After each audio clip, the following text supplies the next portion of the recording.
What's up, guys? Welcome to another episode of First with Foremost. I'm Dustin once again. We got Andrew here with us. Hey guys, today we have Ben Hall, producer and audio engineer. What's up, Ben? Hey guys, what's up? Thanks for having me on. No problem. I'm excited. Thanks for coming, man. Absolutely. Yeah, excited to have you here, man. Your world of production and engineering is super intriguing to me. I'm like a gearhead and like super into that stuff, but also like it feels like learning another language to me. Like I sit down and try it, and I'm just like immediately frustrated all the time. Yeah. you know. Yeah. Yeah, it really is. And honestly, I could tell that you were a gearhead too from seeing you guys at your last gig, because not trashing the punk genre in any way, but I don't expect a lot of punk bass players to have as well thought out tone and pedals selected as you do. And yeah, thanks, man. And it definitely stood out to me when I watched you guys, because I was like, that has a really kick-ass bass tone. I dig it. Yeah, thanks, man. Hell yeah. Well, dude, it's fun. Like, a one guitar, one bass drummer band, it's like, there's a lot of space to fill, man. Yep. And, like there's a lot of different ways to go at it, I guess. Like you could just noodle the fuck away, and just play a bunch of shit, which is cool. But that's like, I don't know. I've always appreciated those bass players and like learned, as much as I could from them. But like, I don't know, for whatever reason, that's just like never been my thing. Like, Yeah, I've always been like, nah, like I just want to lay back and do my job and like be tasteful when it needs it.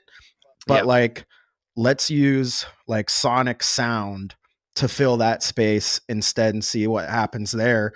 And it's just so like eye opening. Like you can just, have a sound and instead of hitting, like 16th notes, like you just ring out a note.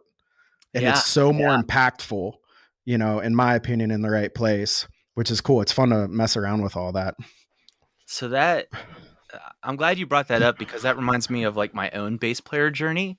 Because when I first got into bass, I was in love with Red Hot Chili Peppers and Flea. Yeah. And that's a perfect example of a band that's like a lot of open space, Mhm. and Flea takes advantage of all the space. Yes. Yeah. He is all over the place. And it's cool. It's definitely it's a valid approach for some bands. It's interesting though to like analyze and think about like what is Flea doing and what's the sonic landscape, and he's focused all on what the notes are, which is interesting and creative. But the tone doesn't really change. It's just basically I'm plugging straight into my amp. It's clean and the tone is coming from my fingers. Yeah. Which is cool, but there's a whole nother world to explore, what you're talking about.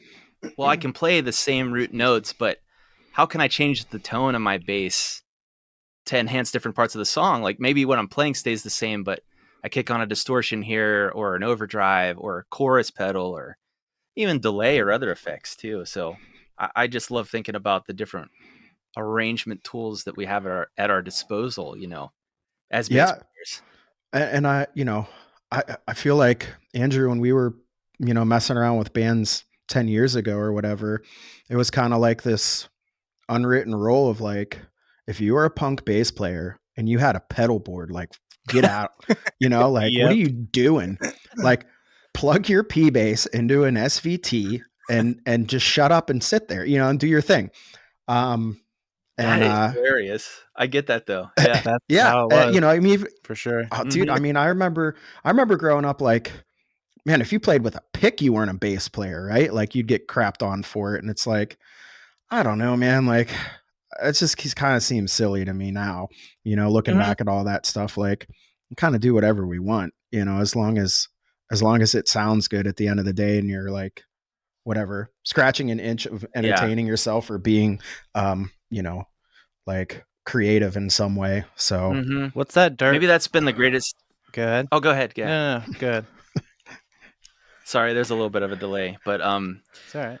Maybe that's like the best thing that came out of like the 2000s and the 2010s in music, where all the genres just seem to they've all blended together and everybody's taking each other's ideas, and some people hate that, but I think it's a great thing for music. Yeah. Because you've got it is. Everybody's influenced by everybody else, so it's really cool.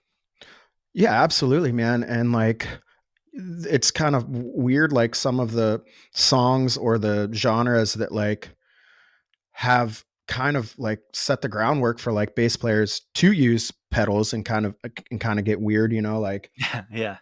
it, like Phil Collins stuff, and like, you know, like Tony Levin using like an octave on like Sledgehammer and shit, you Mm-hmm. know, like that dude, that's like mainstream, one of the most badass bass riffs ever. And it's like, what's he using? Like a Yeah. fucking weird, like an octave pedal. Like what's like, I was like, Yeah. what What is is it? that? Yeah. You know, like what is that? I'm gonna get one. You know. Yeah. Yeah. For real. That's what it's all about. What's that dirt pedal that you use all the time that I talk about? I don't. Oh, that's the same one, Ben, you were asking me about, the Dark Glass. It's the Alpha Okay. Omega. Yeah. It's good. I like Yeah. that. Yeah, man, that thing is awesome. It fills up the space. Pretty awesome whenever I'm like doing a lead or whatever. Yeah. Mhm. I don't know. Well, I think like they've solved a lot of pedal problems for bass players, kind of built into one pedal, where like they do, you know, like essentially it's like, I don't know, like separate processing. So they cut the signal and Yeah. like distort only the high end and then leave the low end untouched. So you still have your like bass, your basis to, you know, like sonically what you're doing. And then just the top of it can get as gnarly as you want, but the bottom doesn't fall out. Like when you go to play a solo, Andrew, and like if we both kick on distortions, like the whole floor of that song would fall Yeah. out. Where if you use that Yeah, stuff, we and you know it. used to like, there's used to be ways to get around it, right? Like, you know, you could have a like a splitter pedal and like send your, you know, your low end through that and like only distort your highs and then blend them back together and all this stuff. But it's like, now you can just buy one of their pedals, and a lot of other, you know, like Yeah. any good bass player or bass pedal made today has either like, you know, some sort of low pass filter or a blend knob built into it, you know. But those ones just seem to be, because they do the separate processing, like it's way better. It's like a step above. And I remember, yeah, it's a significant thing to touch on, because before Dark Glass, like, it was so hard to figure out for bass players, like, what can I use to get something that's a little bit heavier, yeah, that's not going to kill my tone? Because there yeah, wasn't anything. I tried a whole bunch of different pedals, yeah, and it always was the same problem. Like, it felt like you can never turn it loud enough, even though it's like twice as loud. You kick it on, it's twice as loud as your clean tone, but yeah, all the punch and low end is gone. And you're like, yeah. this doesn't make any sense. What is going on? So I got the idea to get a B7K Mm-hmm. when I was watching a rig rundown from Carnival's bass player. Do you know the band Carnival? They're not touring or doing so much anymore, but Yeah, yeah. they're John amazing. Stockton, or what's his? Yep. Stockholm or Yeah, Stockman. Stockman. Okay, I Yeah, always get his that's it. last name, and I want to blend him and the dude from Muse together for some Yeah, reason. Weston Holm or something. Yeah. Yeah. But I was watching a rig rundown because he's got some crazy Oh sounds yeah, going on dude. bass. And his rig was crazy, but I remember focusing in on, this pedal, I think he was using the B3K, Mm-hmm. is doing a lot of my distortion, and I'm like, I've got to get that. Yeah. I got to get the pedal. I got to get the Goliath bass tone that he has. Yep. And that's what, I kind of invested in that before a lot of bass players were using it yet. But, then like a year or two later, it was on every bass player's pedal board pretty much in the rock genres. Yeah. I mean, I think like, you had those bass playthroughs that kind of like went viral-esque on the internet. Like, Nolly did like a bunch of weird stuff, Yeah, that's true. and the dude from that you were just talking about. Mhm. And it was kind of like this new crazy thing, and everyone was talking about it. And it kind of became like, oh, you just use that if you just are in that band. And yeah. I remember there was a video, I'm trying to think who it was. I forget his name, but he's essentially like Taylor Swift's touring bass player. All Okay, right. I don't know who you're talking about, but Sure. sure, I think we'll his roll with name's it. Amos something. Okay. Anyway, he posted a video, and he was using a Dark Glass pedal, and like in a totally different way. And I was like, oh shit. Like, okay. Like it's the first time that I was like, you know, all that other stuff I heard and was like, I'm not in a band that does any of that. Like it's fucking cool. But like I would never turn that on in a band. And then I heard him play one and it was like, it doesn't just do that. Like, check this out. And you're like, it was this perfect, like, just like medium breakup, gritty, like rock tone. And I was like, ooh, okay. Like, let's see what this is all about. So that's what got me into it. And then, that was just like opening up the freaking rabbit hole then, you know? Yeah. It's cool too, because like, us bass players, we're similar to drummers in the sense that, like, I think a lot of bass players and drummers, they're like, just give me something to hit or play. Like, I don't care what it is, like just whatever's cheapest or most affordable or whatever.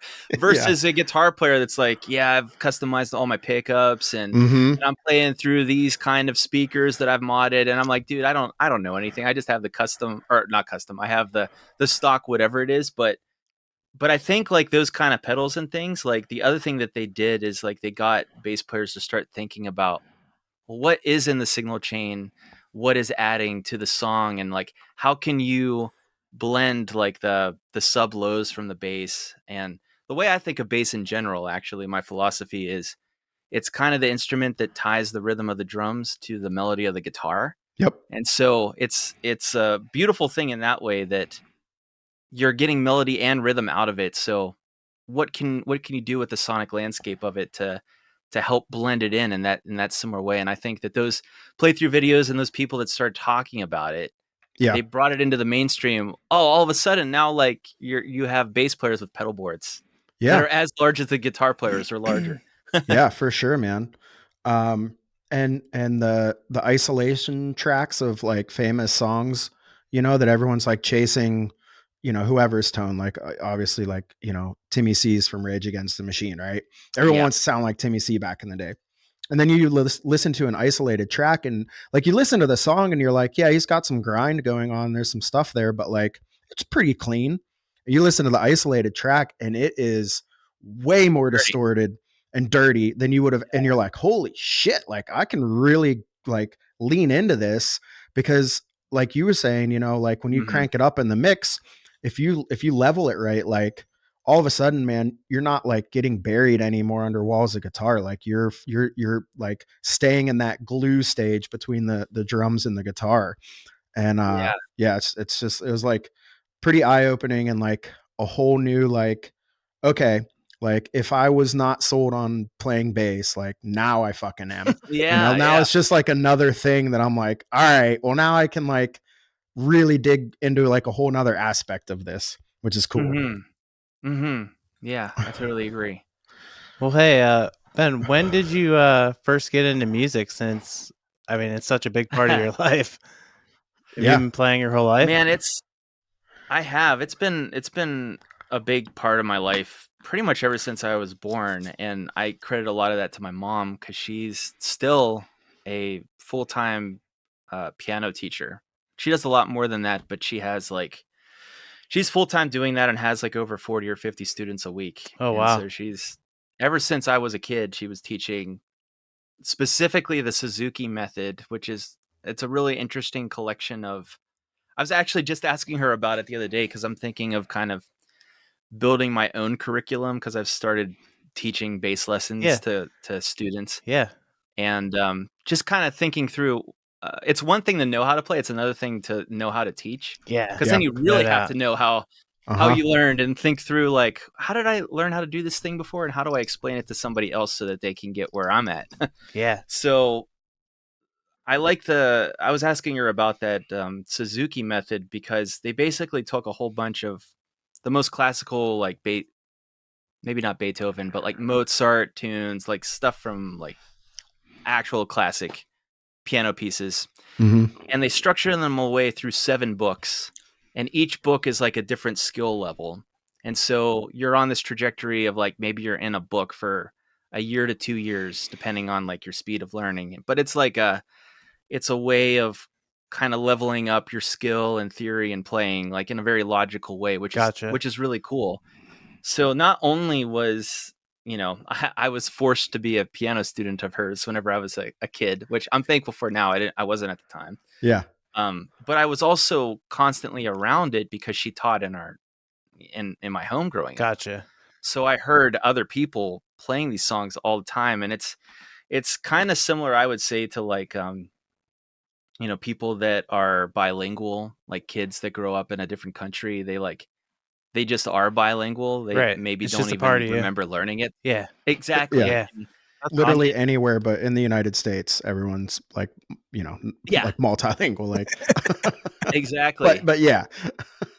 In the same way, I feel like it just kind of got into me that way, with the theory knowledge and just having a feel for music. So it always was a part of my life for a long time, but I didn't really find a passion for it until I was like a teenager, because my mom was a classical music fan. My dad was into like country, which I never really liked that much. But he just wasn't like an arts fan or music fan in general. So it wasn't like, he didn't have a record collection or anything like that. Well, then my friend showed me, I think I had to be like 10 or 11. He showed me this album by DC Talk. I don't know if you guys know who DC Talk is. It's like a religious, like punk rock-ish band. Yeah, they were like, they had a song called Jesus Freak. I remember that. It was that album. All right. Snap. I don't know anything about this. Tell me more. Oh my gosh. So yeah. So they were like the hugest of the huge, like Christian bands back in the 90s, I would say, leading into like the 2000s, maybe early 2000s. And it was weird because like I was totally isolated from this world of music because I just wasn't around it at all. And then I heard, that was like my first introduction to like heavier guitars and stuff.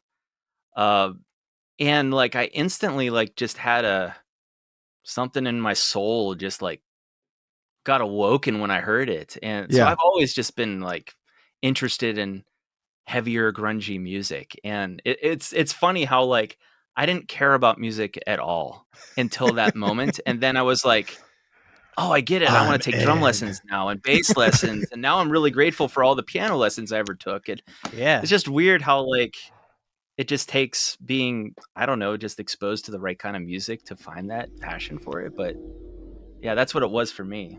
And then the light switch got turned on, man. Yep.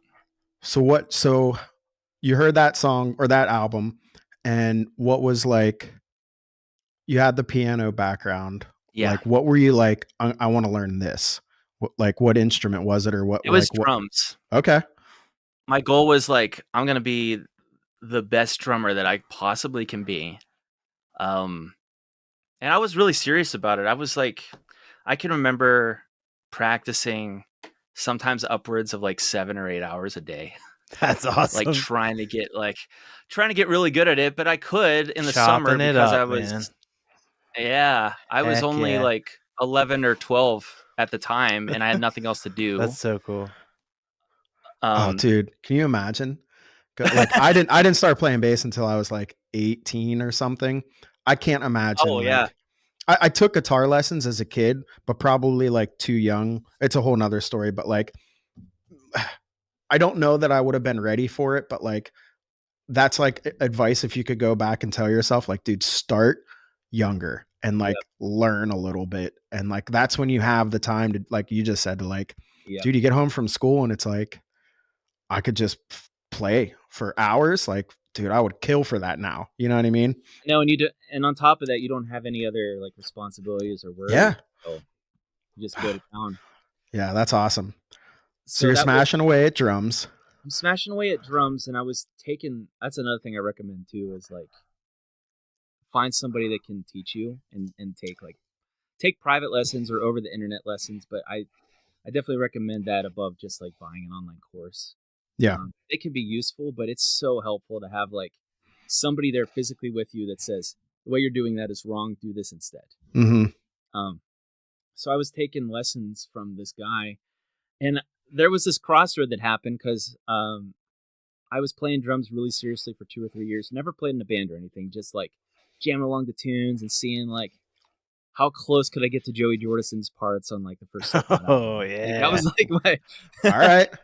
So that was like my goal, and like I never could pull them off. Like your mom's like, "Is that a keg of beer? What is that?" You're like, "No, it's just I'm gonna smack it with a bat. There's no beer in it."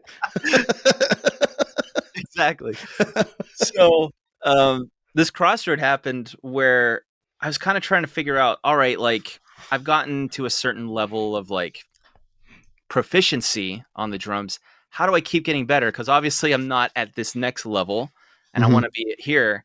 And it basically came down to my teacher telling me, well, from here, like you take all the rudiments that we've learned and you just like, you play them on every single drum inside out, backwards and forwards.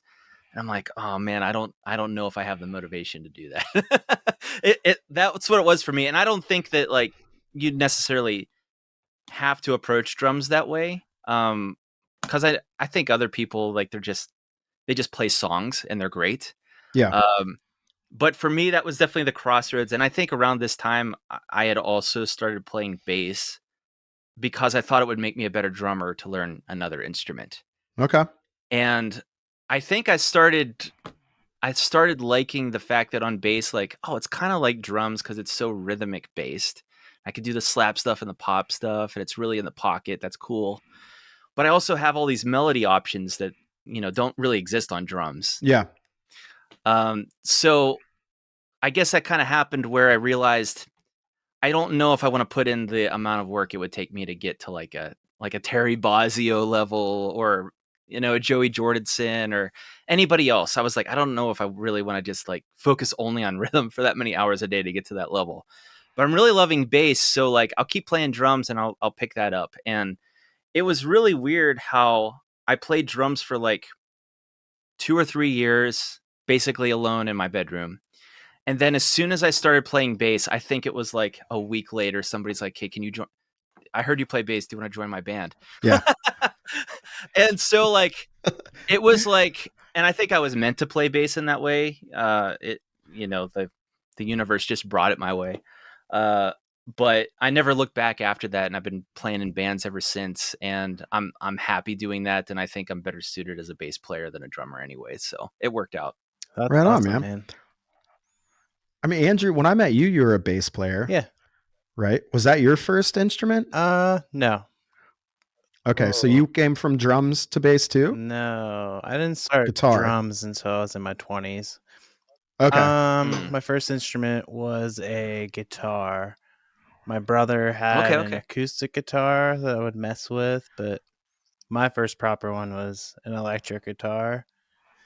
And I just like learned how to bang around on that thing with like Green Day and all that type of stuff. Mm-hmm. And then my friend Mike and I started a band, and he played guitar as well, and he was better. And I was like, all right, I'll play the bass then. And I, fair enough. I like got a bass, and we started a band, and that was that. Cool. Yeah. I haven't met many other bass players that started like bass right off the bat without anything in between. Like, I mean, I think there's too many of us out there, honestly. Yeah. I mean, I took guitar lessons, and I'm talking like not a lot, and I was pretty young, and I don't remember like any of it. And I remember my guitar teacher actually, like, the reason I quit was like he passed away. He was just like this old guy. Yeah. And I was like, oh, like everyone, it was just kind of like, well, I guess that's done. Like we didn't like look for another, you know what I mean? I was like, well, that was the guy. All right. Yeah. And that kind of shelved that. And then when I was in high school, I think it was like you go to parties and stuff, and all of a sudden, like, man, like all my fucking friends were passing around this acoustic guitar playing fucking Wonderwall and whatever, Oasis songs and shit. And I'm like, all right. Then like people started getting some electric guitars, and I'm like, if they're going to ever do anything, like someone's going to fucking need to play bass. So that's why I grabbed it. I was like, smart man. I'm already behind on the guitar thing because I like wasn't playing at that time. I was like, you're very business savvy. Yeah, I was like, you saw the market, and you're like, there's a need here. It's just like, well, if I'm the only one that does it, I could be in a couple of these bands. That'd be cool. Yeah, hell yeah. I got lucky in that sense. I never thought of it that way, but I just got lucky with it because everybody wanted to be the drummer or the guitar player, pretty much. Yeah, back for then. sure. Yeah. and still do, I think, in some ways. I liked playing Excuse bass. me, but yeah, I like playing it now more than anything because I don't get to play it much. So it's just fun to pick up and run through Longview. Yeah. Here's some Rancid, you know. That's a great song. Yeah. Yeah. Great song on bass. Good bass line. Yeah, for sure. fun stuff. It's weird as a bass player because now I've gotten a lot more into playing guitar, being a producer. Oh yeah, because I'm like helping the songwrite a lot and even tracking guitar. And it's weird, not so much anymore, but it was weird going from bass to guitar and kind of thinking through or hearing riffs and being like, why are they playing single note chug riffs in this part, but other parts they're like playing power chords? It to me, like as a bass player, I'm like, I don't understand the thought process of like why to do either or, but now it's feeling a little bit more natural. A little different dynamic it's just a funny to it. Yeah. Different sound. I didn't understand that like either. Ease of playing when I played in a hardcore band, bass in a hardcore band. When I was first learning the songs, I was like, "Well, wait, you're in the same position. What the fuck are you doing?" And he's like, "Well, I'm just playing one string here," and I'm like, "Well, what do I do then?" Like, it was just so confusing. Exactly. So I understand. I relate. Just opposite, right? Like, I was like, "What is going on?" Okay, so now that you mentioned that, I got a funny question to ask you because I got a interesting story, or maybe not a story, but just a situation. Like, there's this one gig I was playing a long time ago, and it was one of those like. Well, there's this venue called the Corner Pocket in Blairsville. Yep. I don't think it exists anymore. Yep. Yeah, you know it. Oh, I know it well. It was so weird because some shows there would just be like, "Hey, do you want to just play a show?" Like just random local bands, no tickets or anything, just randomness happening. And there was a band there. I don't even remember their name, but they had one guitar player, a vocalist, a drummer, and two bass players. Whoa. And I was like, that is a bold move. And the one played with a pick, the root notes, and the other just played the craziest slap bass lines the whole time. And it was a punk band. Snap. And I'm like, I don't know if I agree with this decision, but it's a situation. So have you guys ever run into like a weird arrangement of a band like that before? I wish I remembered that because I spent a lot of time there, man. I actually did my senior project as a live music promoter, and it was basically me. Oh, cool! Me just hanging out with Frank down there for like a couple nights, and him just like signing off on all this paperwork so I could graduate. That's the way to do it. I love it. I know, but yeah, I probably crossed paths with you before. How old like are once you? Or twice. Like, I'm 37 now. Oh shit! Yeah, you're older than me then. Okay. Yeah, I'm up there. Yeah, so then you definitely were at a lot of the shows that I was at, probably, if you're familiar with the Corner Pocket. Just a little familiar. I wasn't there like too often, but if you were there all the time, I probably saw you. Yeah, or, definitely. Like, cross paths. Definitely. That's awesome. It's a small music scene, the Western Pennsylvania. Yeah, for sure. Music scene. That place. Yeah, and it's very intermingled. Yeah. Like, yes. You could be on one end of it and we could be on the other end of it, but like there's only so many places to play and only so many bands. So it's like we all know someone from something. Yeah. You're like, oh yeah, okay, that makes sense. Yeah. Yeah. But that's the cool thing about the scene, I would say. Yeah. Back to your question, man. I've seen like the opposite. I've seen a lot of bands like our bass player couldn't make it, so like we're just here without him. And you're like, okay, that's weird. You're playing with two guitar players. I've seen that a lot. This is before, and you have to say, this is before backing tracks, or they didn't care for the backing tracks. Yeah. So there's just no bass. Yeah. I mean, some of this stuff was like as recent as our like record release show, you know, like Anton Ego is just like, no bass player again.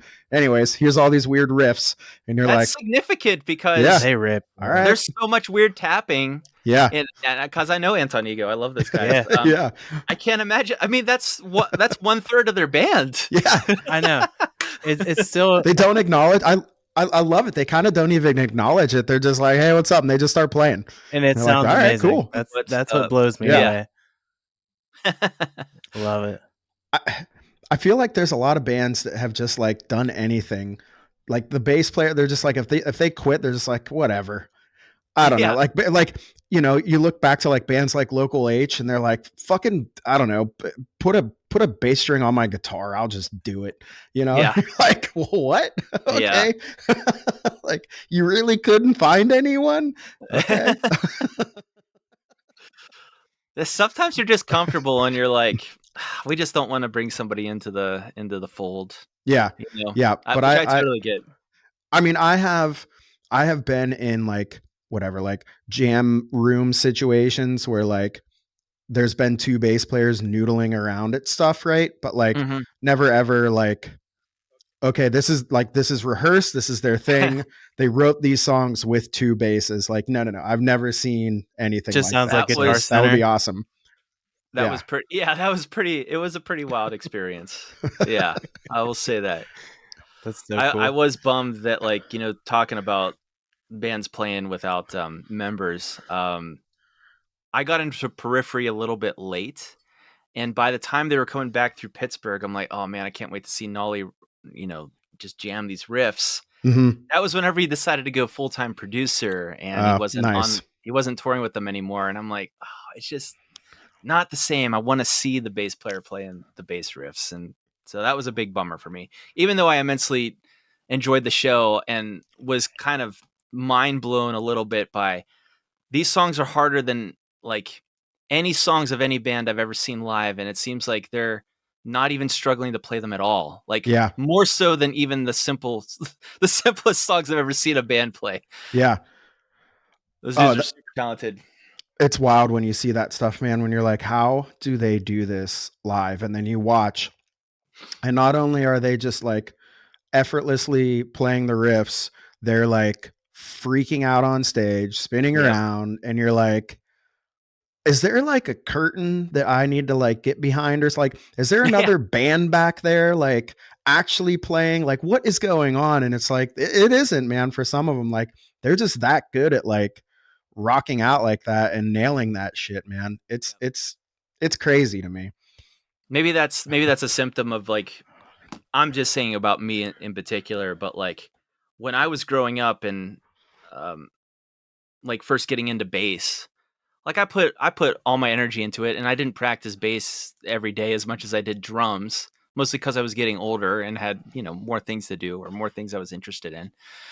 But like I was putting a lot of time into it. I was practicing at least 2 hours a day, 2 to 4 hours a day. Exactly. Yeah. And I'm like, yeah, I can play pretty much any Red Hot Chili Peppers song. Like I'm pretty badass at this. And but like you're a big fish in a small pond, and especially coming from, you know, I'm from Derry. You guys are from where? Johnstown, which is even bigger than like Derry is. But yeah, like when you're small town, you know, it's still small town, and like you can get I won't say that I ever had an ego about it, but like I thought I was pretty good, and then then your mind gets open a little bit as you like expand your horizons and you play with more people, and maybe you go on tour, and you're just like, there's actually a lot of really good musicians out there that are even better than me, and they're all half my Asian. Yeah. So it just humbles you a little bit to kind of see that. And going along with that, I had an opportunity. I'm very grateful for this, to play on Rock on the Range one of the last years that they had it. I think that was 2016 or 2017. And the headliner that year was Red Hot Chili Peppers, who I'm a huge fan of. Nice. And we played Friday afternoon. They were scheduled to play Saturday night, but we had another show to go to. So we were going to leave like in the afternoon, but I heard them doing the sound check. And I'm like, well, I've got like a VIP pass, so I'm going to sneak over and like watch them do their sound check, because this is really cool to hear the songs without Anthony Kiedis on vocals. Like you don't hear that very often. Yeah. So I sneak over, and I'm not really sneaking. I got the pass. Like I can go over, but like I don't want to be kicked out either of a big band's like rehearsal time either. So that's why I say sneaking. But I'm like heading over there, and I'm like, man, they're playing Blood Sugar Sex Magik, and they're just, they're killing it. It sounds so good. And I poke my head around the corner to the stage, and it's none of the band members. Oh shit! It's all the fucking roadies. It's the tech guys. Yeah, playing it perfectly. I couldn't tell it wasn't the band. I'm like, oh man, I was mind blown. That's so crazy. Mind blown. I love that story. dude, those like props to those guitar techs and just like in general, because the more you're like in and around live events for like big bands, you see that like someone's sick and you're like, who's that guy? And and then like eventually it's like, oh, whatever, guitar player's sick. This is Jim. He's actually our guitar tech. So he's let's give him a round of applause for filling in. And the dude just nails it, and you're like what? Like, when is he practicing this? Like, he's setting up, he's like fixing everything. Like, what is happening right now? Yeah. How's that even possible? But yeah, it's just, it's a weird thing. Well, when you're at that level, like, those are the most coveted roadie positions. Yeah. And I'm sure they pay pretty well. So there's a lot of competition for that. So just by default, you're going to get the most talented musicians there too. Yeah, absolutely. Yeah. And, that's like a thing, like the second you have that job and that opportunity presents itself and you're like, I can't. And it's like, all right, well, like we got to find someone that can, Yeah. Yep. So, it's just, it's a whole nother level. Like you said, like you get humbled by it and it's a good thing, right? Like it is. Yeah. You do. Sometimes you play some shit or you'll play a show and someone's like, dude, you fucking killed it up there. And you're like, fuck yeah. Then you could go see any band anywhere in the United States at any night of the week and get humbled. You're just like, what is this guy fucking doing? Like, where did he come from? And like, fuck, I need to go back to school, And it's good and bad. I guess it just depends on your like mentality with it. But I'm always like, I always try and use that as like motivation and get some like, like, all right, well, that's cool. I'm going to like try and do whatever the hell that is. Right. And, I think it's a good thing to get to kind of get your whatever, eat a plate of shit in front, in front of someone that like is crushing it way better than you. Totally agree. And I think along with that too, talking about mindset again.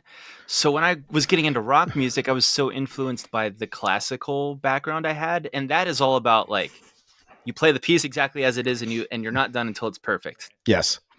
Mm-hmm. And that's a great mentality to have. And I think like it's made me a really good musician. But when it comes to rock music in particular, that medium is more about expression than it is about perfection. Yeah. And I think that's something that I had to learn maybe the hard way, or it took me a little bit longer to learn it. And through some experiences, one of which was I played a show where my rig didn't work for half of it.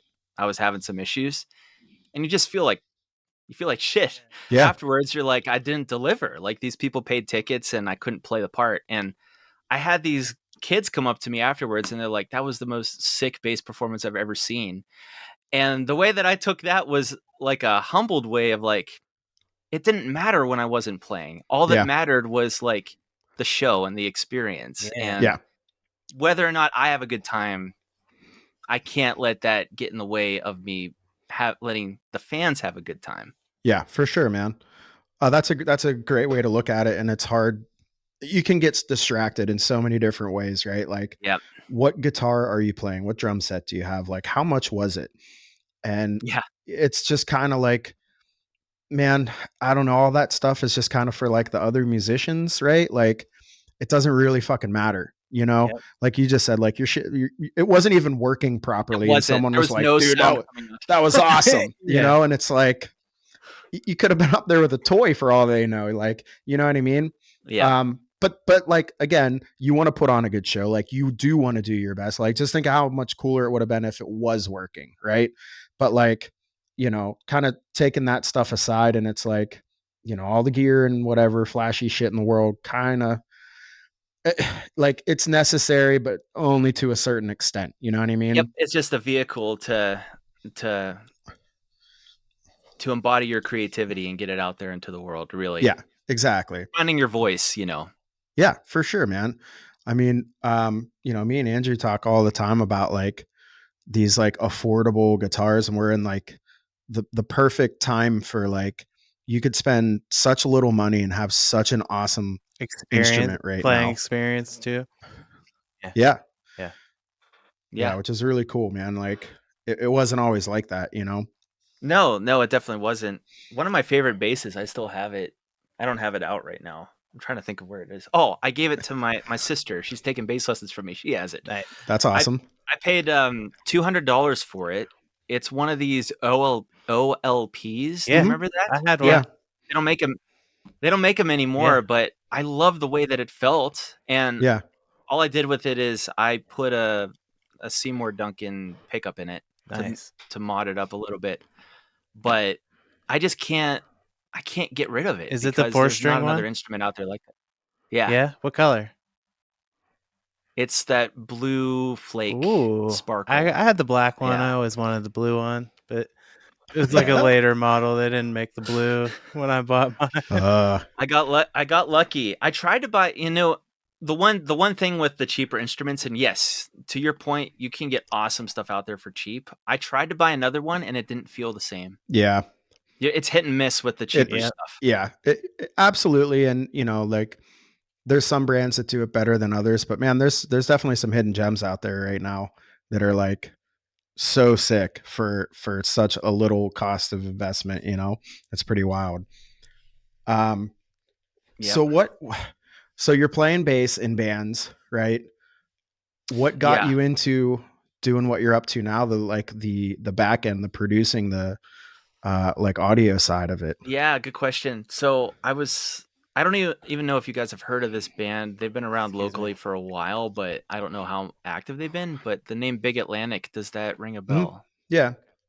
So I was one of the founding members of that all the way back in that's 2006. Me and Lee Caruso first started doing stuff together. And the way we met was a really funny story because I grew up and lived in Derry, and he grew up and lived in Latrobe. Okay. And we had never crossed paths up until 2006 when we were both 22 years old. Okay. And the way we crossed paths was I had just committed to it's so crazy how it's so crazy how whenever you commit to the path that you're meant to follow, everything just falls in line. Maybe not forever, but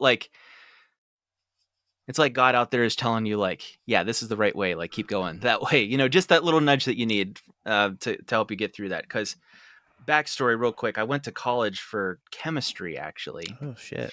All right. Not because I loved chemistry, but because I thought that I got to go to college. That's what you have to do. And I'm going to forget about music, and I got to get a real adult job. And I don't know what I want to do. Hey, chemistry is okay. I'll just pick that. So I got my degree and I graduated and I got a nice job. And almost as soon as I started working that, I was like, man, I hate this so bad. Which is it's such a shame though, because it's such a shame though. And I could just go into railing on our education system and how it's so backwards, because I feel like if they would have just shown me what a chemistry job was like in college, just for an hour, I would have been like, I don't want to do this. I don't want to do this at all. Yeah. But school was so far removed from what my job was asking me to do. Mm-hmm. You're like, oh, in school, it's cool. I get to sit and listen to lectures and learn about really cool things. And then for a day job, they're just do the same thing over and over again for 8 hours for 5 days a week. And it's just I didn't know I signed up for that. So right around this time, I had I was really having that internal dialogue of man, I feel like I grew up and had to let go of music as a childish thing, but mm-hmm. I feel like I made a mistake, and what if I could have done something with music? Yeah. I'm having this internal dialogue a lot, and I'm I don't know what this means. I don't know what to do with that. And I was reading this book called The Dream Giver, which is a parable story, and it's all about basically you don't have to make the decision between one or the other. Life is part of the journey of figuring these things out, and you never get there, but that's what life is about. It's about having a destination and going towards it. Yeah. And not about arriving somewhere and feeling I've made it. Right. So I decided after, finishing that book, I'm okay, I got to start on the journey then. And I was if I'm going to be serious about this, I got to buy a professional instrument. If I'm going to be a professional player, I got to stop being a cheap ass and buy a professional instrument. Yeah. So I went to Guitar Center in Monroeville, and I picked up and I don't know if I still have that bass that I got, but I picked up an Ernie Ball 4-string Stingray and plugged it in through a Ampeg or a Mesa rig. Yep. And I just cranked it, and I went to town for like an hour or 2 hours just to see if I really liked it or not. Mm-hmm. And as soon as I was done, this guy comes up to me who happened to be Lee Caruso. And he's like, "You're a sick ass bass player. Where did you come from?" which is like the only time that's ever happened in a Guitar Center. Normally it's like, I can't believe this dude is. Can you turn that down? Yeah. So we met and we were like, "Wait, you live in Latrobe? I live in Derry. How have we never crossed paths before?" And we've been playing music live since we were teenagers and just never. It's just so weird how that happened. Like, because it's such a small area. It should have happened, but we never crossed paths. And he's like, "I'm in a band right now, but I'm actually like..." What was his band called at the time? So he was filling in. I think he was only in it for like a month or 3 months. He was actually hired as a lead guitar player for Time and Distance. I don't know if you remember them. They were like a punk pop band that actually had some pretty decent releases. Nice. Okay. I'll have to check them out. You should look them up. They got some decent stuff. I don't know if they're still around or not, but he's like, "I'm in this band now, but it's not my thing," because he's more into classic like prog rock. Okay. Gotcha. And he's like, "I'm thinking of quitting and doing my own thing. I just need the players." I'm like, "All right, I'm down. Let's do it." Yeah. So we started doing that thing, and we went and actually visited that band. Their headquarters was in Virginia, and we talked to their drummer. He's like, "This drummer in this band is like, we need to recruit him for our band." Okay. Because apparently they auditioned on the same day and got in the band at the same day. And he was really into the pop punk stuff too, but like he was a really good drummer, and also like was really into Incubus and Rush and like all the proggy stuff too. Sweet. And he basically went to him and was like, "Hey, this is a cool band and like you're touring and stuff like that, but like if you want to really play like what you really want to play, like the proggier stuff, like come and join us." And so he thought about it and he's like, "Yeah, I'll make the move." And so he moved to Pittsburgh, and then we formed the 3-piece. We wrote and arranged a group of, I think it was 10 songs, and then we recorded the bass and the guitars at our house, and that's where I first was like kind of exposed to like studio production, because Lee was really into it and getting into it, and that was at a time, so that was like around 2006 2008. There's like no information online about like studio stuff. Right. And it was all cryptic. Nobody knew what they were doing. And so a lot of those early days was just me and him. And a lot of it, I credit him. I was along for the ride, because for the longest time, and even at that time, I never had any interest except for writing songs and playing bass. I'm like, I'm just the player. I don't care about how the gear works. I just want it to sound good and understand it enough to make my bass sound the way I want it to sound.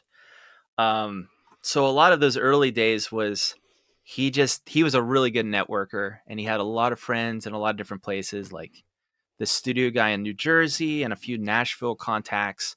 So we literally would just like, I would save up my vacation, and then we would just take a week and go to our friends' studios, hang out there, and just glean whatever information we could and try recording some tracks. And then, through a lot of like learning, trial and error, we were like, this worked, this didn't work.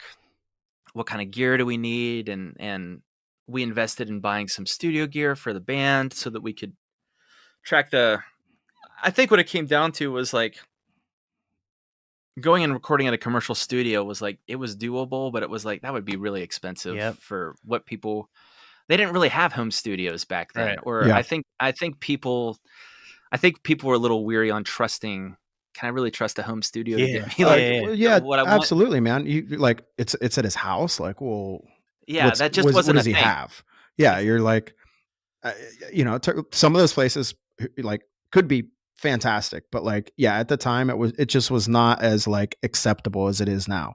Yes, exactly. So I think our thought process was, well, what if we just spend a few $1,000s to get some gear, so we don't have the time pressure to record these 10 songs in a studio on guitar and bass. Yeah. Then we'll just use that studio time to do lead vocals and drums. Yeah, smart move. Which I think was a super smart decision at the time. Yeah, absolutely. And it gave me a lot of time as a bass player. It was a lot of fun, actually, I was like pre-proing my ideas out for the songs and also recording final takes like at the same time. And I didn't have to worry about like doing all that and performing in the studio. So Mm-hmm. that was kind of my first like intro to that. And simultaneously, I spent so many hours just because we lived in the same house together, and Lee would be working kind of like at a setup very similar to what I have now. I'm sitting in front of my studio, and he would just be working on things. I didn't even know what he was doing, but I was just watching him like navigate through a DAW and like do pre-production and record ideas. And me just literally sitting in like a chair here watching him for hours and hours. And it was weird because then a couple years later, the prompting for me to get into it a lot more was I started getting frustrated at band practice where I would take my bass ideas there and I would show them to the band, and then the song would transform into something completely different that I didn't want it to go that direction. Okay. Yeah. And I was okay with that sometimes, but other times I was like, I actually had like a more fleshed out drum idea in my head or melody, and it got frustrating to me that the song kind of would develop before I had a chance to explain that all. So I was like, I need to learn how to flesh out my ideas a lot better before I even take them to the band. Yeah. So that they don't, so they don't fly off in directions I don't want them to go. And that's where I kind of started getting into it. And pretty quickly I started realizing, man, I think I might actually like this a lot more than even playing. For various different reasons. One of which is like, man, I can work on like new songs like every day. It's different than playing in a band where like we learn the songs that we have, we get a group of them together, and then we have 10 or 20 or whatever, and then you're writing to your own we sound, just play those same stuff like that. Yeah. And then we like just play those same songs all the time. I'm like, well, with studio stuff, like I can be writing stuff all the time, and it doesn't always have to be for my band. It could be for like other bands or for side projects or for my own thing. And then I was like, well, then I can also like help other people and record them too. And I just really love the idea of like constantly working on something new. It's super interesting to me. And I think also too, like, looking in hindsight, I'm pretty evenly like left and right brained when it comes to like the math and the science and the engineering, while also being a very creative person. And I think that it really suits the studio stuff to be like proficient at both of those. You need the creativity and also like the technical know-how, and just seems to suit me really well. And I enjoy doing it, and I almost enjoy like helping a band flesh out like a song idea and taking it to a level that they didn't even know it could get to. Yeah. I almost enjoy doing that more than I like writing my own music. Hell yeah. As much as that's fun, it's really rewarding for me to kind of be a part of the process with somebody else. Well, it's an important part of the process. I think at some point, like, I think that's such a cool, like, concept that like you could hand you any instrument and you're like, why don't you try this? Or like, let's see how this sounds in a whatever, like whatever you have going on. And it like, it's such a weird position to be in. Cause it's like, these people are trusting you with their ideas, with their songs. And like the moment you can kind of like help guide that in like a better direction and everyone's stoked on it is such a cool, like, experience to be around, you know what I mean? And it's got to feel like super rewarding, like in a bunch of different ways, which is cool, man. That's awesome. Yeah, it is a bunch of different ways for sure. I'm going through it a little bit with this one project I'm working on. I'm in the middle of like editing a ton of tracks, and it's kind of like the kind of rewarding that you would get from, and I'm not an MMA fighter, but I imagine it would be similar to like, I always imagine like doing this stuff as like getting in a boxing ring with like Mike Tyson. Okay. Because it's so hard, and like a lot of days you feel like you get the crap beat out of you because you're just like, a lot of days it's just like it's a lot of problem solving. Yeah. And you're like, I don't know what to do with this guitar tone, or this vocalist has a weird tone in his voice and I've never had to fix this thing, or the microphone we used has a weird resonance because I've had this happen before. The microphone we used has a weird resonance in it because it has a metal pop filter, and the pop filter was resonating with the sung vocal part. And now I got to remove that from it because it's annoying me. And so you're doing a lot of these things in the moment, and it's like those growth pains of like trying to figure out a new problem constantly. Yeah. But the reward on the back end is like, it's so unbelievably euphoric to be like, I just went through that and I made it sound awesome and they're stoked on it. Like that's so much better than just doing something that's easy. Yeah. So yeah, it's definitely like, it's ups and downs, but I think that the ups definitely, the rewards are definitely, they're greater than the downsides of it for sure. That's awesome, man. So like, this is all right. Now I'm gonna use this as a time to ask a person in your position some stuff that I've always wanted to ask someone. Yes, please. Like, so, like, we'll get to pet peeves, but like, what's like some advice to give? Like, all right, me and Andrew want to come to you and we want to record a song. Like, what homework should we have done? Like, where should we be at for like all three of us, or like whatever, like the band and you, to succeed in making a kick-ass production and a kick-ass song? Like, what's the best case scenario?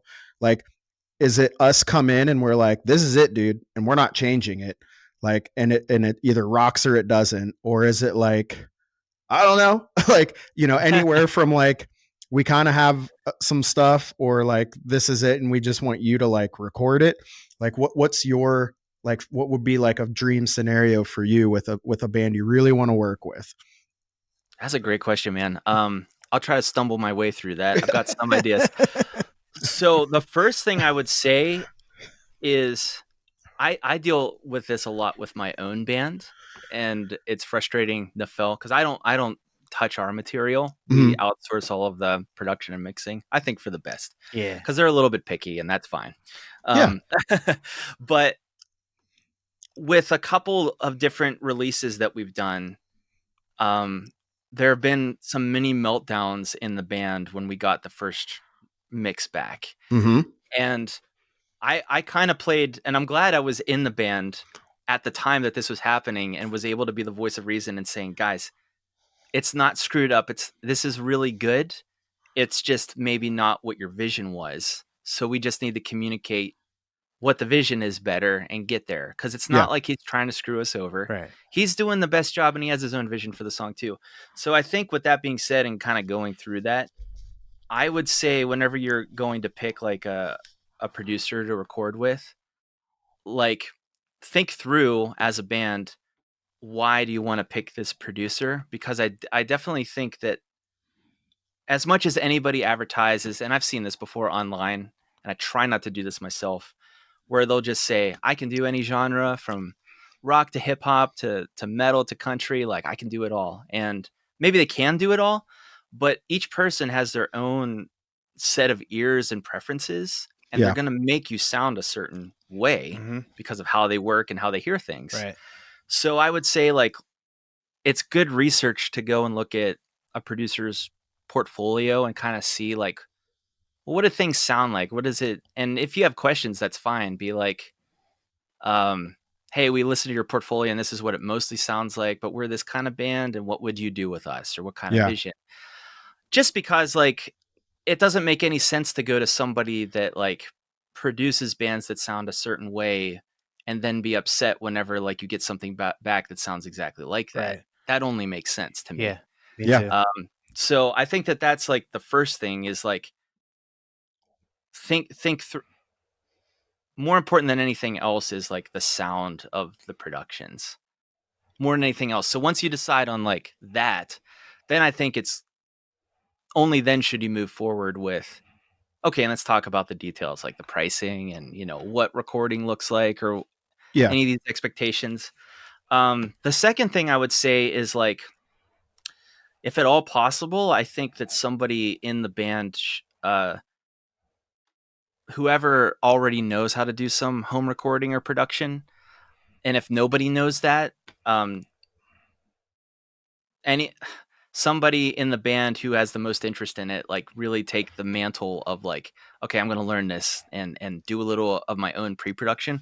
Yeah. Because that goes a super long way to being like prepped to go into a studio. And it also like, it can facilitate a lot of pre-production that can happen offline. Yeah. I mean online, but I mean offline in the sense of like not being in the same room together. Because one thing that I love to do, and I've done before, is like, I'll build whole sessions of songs. I actually did it with this last band that I recorded, because they were having some issues recording their own pre-production. They just sent me a cell phone recording.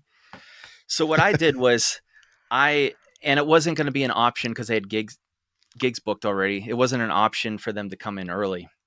So what I did was I built an entire MIDI session of their song, like MIDI drums, MIDI guitar, MIDI bass, just to kind of have pre-pro for them to come in, for them to have something to play along with, because we were in a really crunched schedule.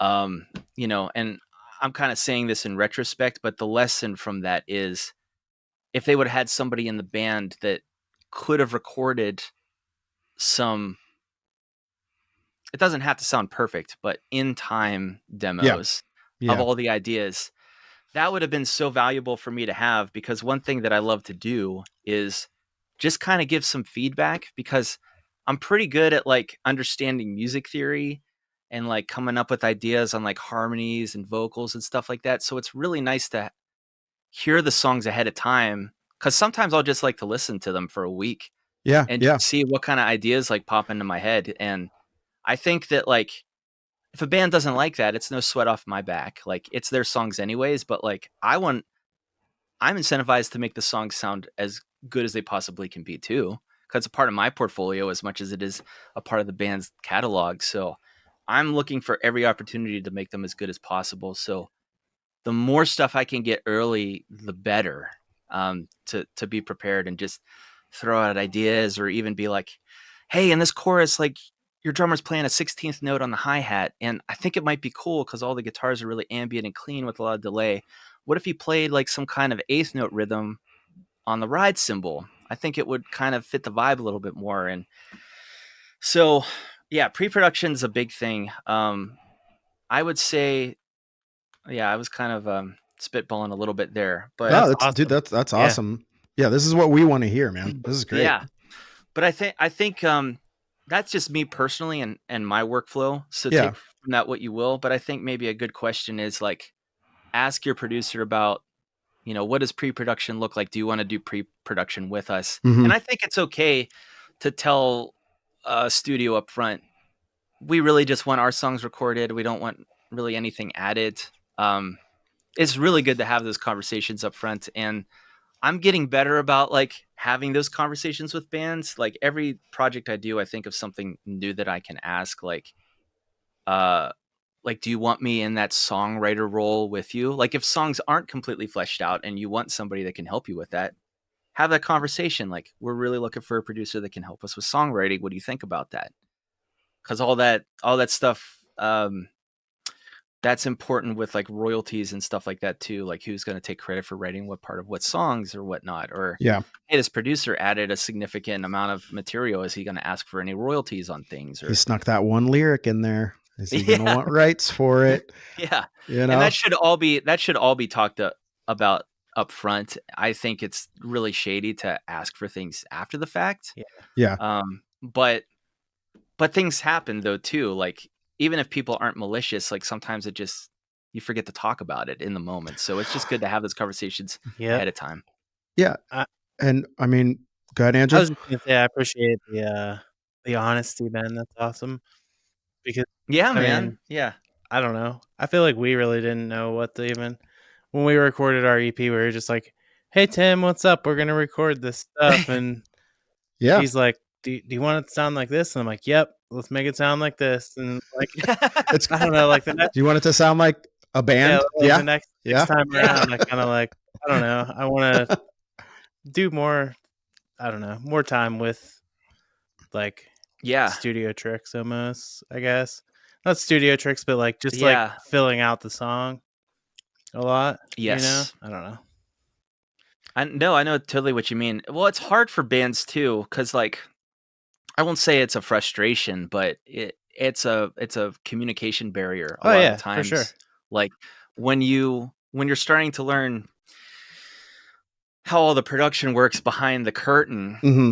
you understand how much you start to understand how much room you have to take a song in any number of different directions. Right. Whereas a band, a lot of times they're just like, well, it's just the song. I'm just playing my guitar. Well, and I didn't mean to like it up. sound like I was talking shit on Tim. I was just saying like we weren't thinking about that type. I wasn't thinking type that of thing at all. Like we were just like, yeah, let's record our songs. Yeah. Like, I totally got your. You know, I totally got what you were saying, because I think almost every band is like that, unless they have somebody in the band that is a producer as well. Yeah, and that's totally fine. Yeah, or someone that's like kind of made it up to a certain level of recording, or whatever you want to call it, like, or had some experience. Yeah. I mean, listen to even big bands talk about like, their third album is the first time a producer reached out to them about pre-production, right? Like, and you're thinking in your head like, well, like we don't need to do that then, right? But like, I mean, I think there's a lot of confusion. There's a lot of just like information that isn't out there. There's no book on like, here's how you do this. Like there's a producer. There probably is. Yeah. There might be now. I just bought it, but there you go. but yeah, like, we're not thinking like, all right, we need to go into pre-production. This guy's going to be our engineer. This guy's going to be our producer. This guy's going to be like, you're just in a fucking band and you're like, I just want to fucking record these songs, man. Like, I don't know. Someone tell me what to do. Right. And, you're like, okay. And you're not wrong for thinking that either. I think that is the producer's role. And I think that the better, the more experienced the producer is, the more he'll be able to handle taking a band on that journey. Because that's kind of my goal as well. And the more I've worked with bands, the more I've kind of realized, like, man, the more I understand or know about like how a band can market their releases, the more valuable I'm going to be to them. So now I'm thinking about things that aren't even related to studio production. Right. Yeah. I'm just thinking about how I can help my band, because all of that stuff comes back to me eventually, even as far as like, okay, you want to release in April, we should record these songs at least 3 months ahead of time. Yeah. Yeah. So you're thinking through all those things, because there is an album release cycle. Mm-hmm. Yeah, absolutely. That people follow, and it's just good to set goals and like try to stick to them as much as possible and think through that. So maybe that's another like take home too for people is start researching ahead of time. Like it's better to give yourself time to like reach out to a lot of different people and have conversations with people. I would be really weary of going into any place without having a face-to-face conversation with anybody or like doing a studio tour.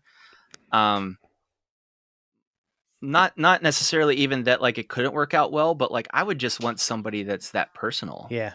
That wants to talk to me about them and their music. You're gonna be hanging out with them for. I tell bands expect 2 days per song for recording. Yeah. If you're doing an album, that's 20 days. That's a lot of time you're hanging out with somebody. So it would be nice if you liked them. Yeah. A little bit. Oh, for sure, man. Yeah. A good thing. And just having a general vibe, like, is this like, exactly, like it's easy to hang out with someone for an hour or two, but like, can we really get into the weeds with this person and find ourselves out of it on the other side, like productively, and like we all succeeded, like everyone's like happy with the situation. So yeah, that's great advice, man. I think there's a lot of like I'm sure us included, like bands that need to hear some of this shit. I need to hear help this out, kind like, of stuff for sure. Because I'm like, man, I don't know what to do. I'm trying to. Right? It's like I kind of feel like that. The studio we recorded at, Tim does do production stuff, but early on, I was like, I think the songs are good, man. Like we produce them us three ourselves. Like, I kind of just want you as like an engineer type thing. And he really just like took that role, and he's like, all right, man, like you take control. Like, let's do this. And I'm just, I'd be excited to just try and work with somebody else. So it's very intriguing, you know, like you telling me, you know, it's like insider baseball stuff. It's like, it makes sense, right? If you're going to be like, if you are in that like writing type of producer relationship with an artist, like you definitely want to be on some sort of good, like, oh, do I like this person? Can I connect with them? Like on a human level before we go on this like artistic journey together. Like, it's pretty cool. Yeah, it's interesting, and I appreciate you guys asking me questions because I like talking about it. So, another inside baseball thing that I've experienced is I actually changed my studio name because I used to go under Dreamloud Studio. Okay. And then I changed it to Benjamin Hall Audio Productions because I had this revelation that was, I used to get solicited to do a lot of projects I didn't have any care to do. Right. Or they were just like, hey, I'm a hip hop artist and I can record 20 songs a day. I only have $5 though. Yeah. And you're just like, dude, like you wasted more of my time and money clicking on the Google ad that I had than you're ever going to pay me. So, you know, it's not a good match. And I started realizing, you know, I'm advertising myself as a studio, and what do people think about when they think of like recording studio? Right. Go in, record. They think of like, yeah. Okay, I'm going to pay this person an hourly rate and I'm just going to get my stuff done. And I'm like, well, that's not the kind of business I want to run from my home. Right. I don't have a commercial studio. Like I have some partnerships with other studios that I could go in and record, but I want to advertise myself as a producer. And almost as soon as I made that switch, I stopped getting solicited for the projects I didn't want. Wow. So even just the name change. Yeah. Because it kind of puts people in that headspace. And that's why you'll see some producers just kind of go by their name because for that reason, it's like, oh, I want to build, it makes so much sense. I want to build a brand that is myself. So then I can kind of do whatever I want with it. And people will they'll get that name recognition for, it's kind of the same thing as Nolly. It's like, oh, I say Nolly and I know. Yeah. People instantly know what kind of productions. You've got a sound in your head for sure. Versus like if I say studio, people who don't know my name are going to think like, oh, it's just another studio. Like I'll just find the cheapest one. And that's always kind of the problem if you're a no name is like with studios in particular, because you're going to get the bottom of the barrel people that are just like, what's the cheapest one in my area? Right. And so it's just kind of interesting how presenting yourself out into the world like makes a huge difference for the people you run into. And the whole reason why I brought that up is just kind of like I've come to a place like when I first started, I was like, I'm just going to record anybody that I can because I need experience. Yeah. But you get to a point, and I think it should be this way, where like I only want to record the projects I like and the people that I believe in. And if somebody comes to me that like has music that I don't like, it doesn't mean it's not good, but has music that I don't connect with. I'm happy to say, I don't think I'm the best fit for this. I think you should go here, here, here. And then we all win. You know, I don't want the artist to record. I don't want to have a bad time with the artist and have them lose out on recording with somebody that's really digging their stuff. Yeah. Makes sense. So, and I think that's the way it should be. Yeah. Good advice, man. That's a great attitude to have towards it, man. Like you said, I mean, when you're first starting out, it's got to be tough to say no for the first time. Yeah. But it's also got to be kind of like, you know, like eye opening, like, holy shit. Like, okay. Like, I'm in a place now where it's like, I'm fucking know what I want to do. And it's not that, nothing against whatever that is, but like, and I'm sure like the yes that was after that, you were like, I'm like in on this. And I'm stoked that I'm not doing that other thing. And fuck yeah, we can move on with, whatever the project that you're in on. Yep. Yeah, exactly. That's cool, man. Yeah, I think so too. That's awesome, man. Yeah, I'm in the process of like, I'm kind of building up my YouTube channel slowly. I've actually like been doing just random, I'm calling them music producer reacts and trying to give some more thoughtful, like insight on productions of songs that I like, just to get some traction with doing it. Mm-hmm. But my goal eventually is I want to demystify this stuff, especially when it comes to like all of these different phases of production, because we talked briefly about like pre-production and like what even is that, and like I could describe it as one thing and some other producer could say, well, it's this. So there's a lot of that. But I would consider like you've got the phases of like your songwriting, and that could be with a band or with a co-writer or producer, and then you've got pre-production, and then recording, and then editing and mixing and post-production and mastering, and what are all of those things, and what do I need to worry about each one of them? Can I get away with doing some of those things myself, or how many of each of those things can any one person do? And so I eventually want to like release some more materials, whether that be in blog format or, on my YouTube channel, kind of describing that, at least in the ways that I've learned. Cause it took me years and years of researching this stuff to just kind of make up my mind about it and even, wrap my head around it. And I think that information should be out there, for people to know. That should be free information. Yeah. Well, like you said, it's you talk to, 10 different people and you're going to get 10 different answers. So there's like, I think the more people actually devoting like some structure around it or advice and education around it, the better. Right.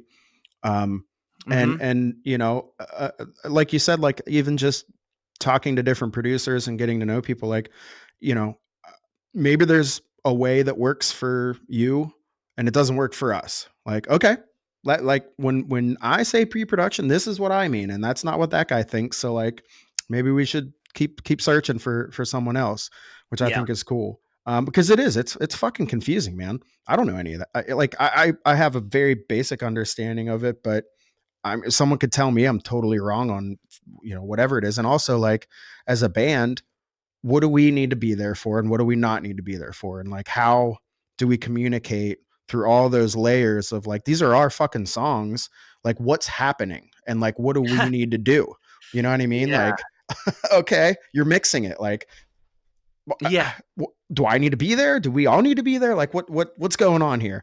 Yeah, I'm going to take that as a question, because I'd love to answer that. Sure. So, man, those are great questions. For the mixing thing in particular, I know my preference is I do not like the band members to be around while I'm in the middle of it. Yeah. But like, I will say though, like if it's just finishing up some things, if there's like some discrepancies about like, I've got a final mix out and we're going through revisions and it's like, I can't quite decide on this one thing or not, then it's fine. Mm-hmm. If people want to come over, I'm totally fine with that. But the mixing process can take so long. Like it's anywhere from like, I would say like 4 to 12 hours, depending on the song and like how much difficulty I'm having with it or not. And do you really want somebody looking over your shoulder for like 4 to 12 hours while you're just like messing with a snare drum tone? It's like, I get self-conscious about that because I don't want to be wasting people's time, and I like to talk to people. I don't want to tell people to shut up and go away. So there is that weird thing of like, and a lot of us engineers are, I don't know, we like, it seems to me from a lot of the engineers that I've talked to, they're all introverts.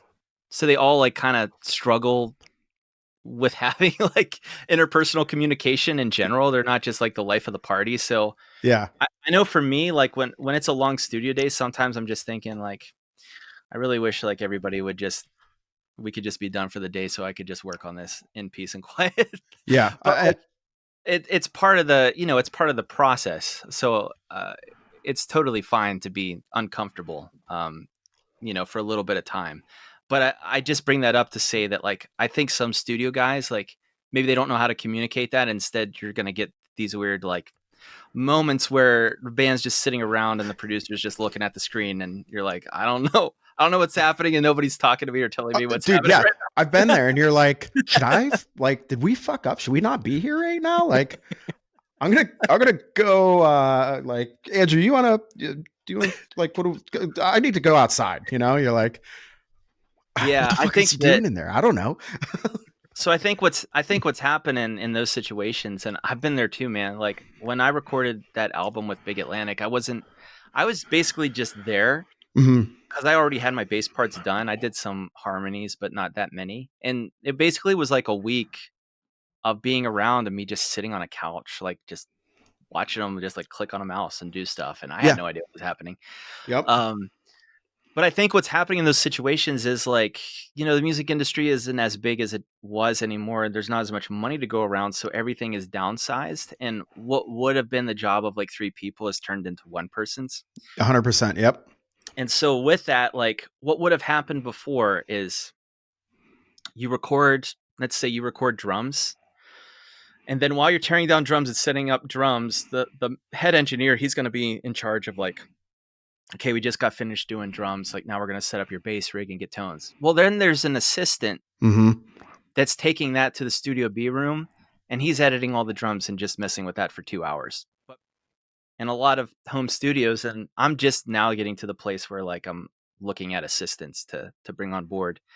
But a lot of one-man operations, it's like, well, that drum editing has to get done before we move on to bass. So there's this awkward hour or 2 of just editing in silence that is happening. And that's what's happening in a lot of those situations. And really, I think in those moments, you just need to say, all right, guys, like I just need an hour or 2, you know, to do this editing. So go get lunch somewhere or go do something. Yep. We've been told to go get lunch like 3 times in a day. One of my old bands, we recorded our EP in a studio in Orlando, Florida, and we had 1 week, like a Monday through Friday, and we slept in the studio. It's like one of those situations. Nice. So like, yeah, you're stuck there with all these people, and like I have nothing to do, but I'm sitting on that fucking couch, right, where you're just like watching someone click away at shit, and I'm like, this is cool. Yeah. Not knowing if I'm like a burden, bothering, like, should I be there?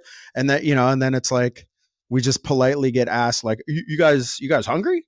And I'm like, yeah, they want us to get the fuck out of here. Okay. Yeah. I'll go. Am I recording bass today? No. Sweet. Let's go to the fucking bar or something, you know, like I will get the fuck way out of your way.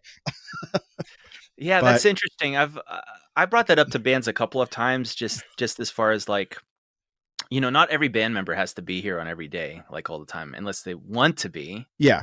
Some band members are like, no, I want to see what's going on, or I just want to make sure you don't screw it up. Yeah. Which is totally fine. But sometimes I'm like, especially for the vocalist or the bass player, honestly, it's funny because like, you know, I am a bass player, but it's like the easiest instrument to record. It takes the least amount of time. It's the easiest to not screw up. So yeah, the bass player has the easiest job in the studio yeah. of getting things done. And then you're just chilling, man. You're chilling for days and hours. And I hope you brought your Switch because there's going to be a lot of sitting around. Yeah, for sure. But I'll tell people, like, you know, you don't have to be here every single day, you know, if you don't want to be. So there's no sense in you being here if you don't need to be or want to be. So damn, I think that's a good conversation to have too. Yeah. And it's, you know, there's like a lot of young bands that like recording for the first time, right? It's like an event. And I don't know if it's like glamorized. There's, you know, every fucking punk band, their first album has a DVD that used to come with it. And it's all behind the scenes shit of like recording and goofing off and partying and blah, blah, blah. And then that's like the expectation. And then you get there and you're like, I'm just sitting on this fucking couch all day. Like, where's like, cause that's not, you know, it's like, maybe that was their experience, but like, that's not normal. No. And it's not like to be expected or should be expected. So yeah, again, it's just like, you know, like if someone would have taken the time to be like, hey guys, kind of like, this is a rough outline of like what we're going to do and like what I need from you, you know, and it's like, here's kind of like what to expect. I think like, man, that would go such a long way with so many people to be like, and like, knowing that now, smart idea for producers to do that for bands. And even as a band now, like that's something I'm probably going to ask, like, hey, okay, like how many songs are we doing? That's all on us. Like, you know, we're doing 5 songs. You know, here's how many band members we have. Here's, here's like what's going on with it. Like, what does that look like in a realistic outline? Like where's our time going to be? Like, when do you need us? When is going to make sense for us to not be there, for you to do your thing, so that we're like not essentially wasting anybody's like physical time, you know? And I think that's probably like something I'm definitely going to take away like the next time, like, all right, like what's the plan here? You know, like, all right, cool. It's super smart to have a plan, because then also on top of that, like it can be easy to forget parts. Like I had to there's this local band Space Weather that's really awesome. They're another prog band from Pittsburgh, and great name. Really cool name. Their vocalist guitar player, he recorded with, I forget the guy's name. He's super famous. He's done a lot of great albums, but his studio's out in Seattle, and he forgot one phrase on the album, and so he had to come over here to record the one phrase for me to send it off to him to do it, which was, that was kind of fun. And I was honored that he like came over here, and chose to work with me. Yeah, that's cool. Which was a lot of fun. But like, just in saying that, like, if you don't have a plan or don't have things written down, it can be easy to forget like everything that you're doing. Yeah. Yeah, for sure. So it's really good to have a plan.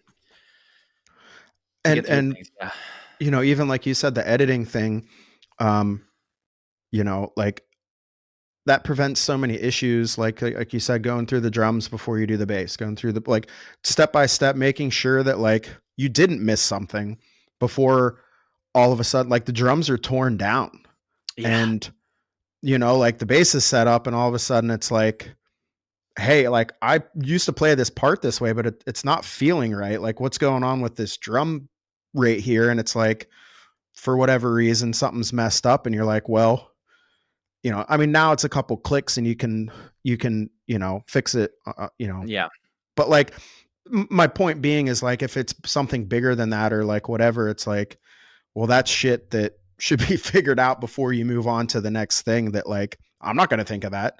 Andrew's not there like, hey, let's listen to everything here meticulously. Like, again, that's the producer's job, that we don't know that that's their job, but that's cool. I think the nightmare situation for me would be, and I was really worried about this actually happening with the last band I recorded. But the nightmare situation is, let's say like you record all the songs and you think they're done.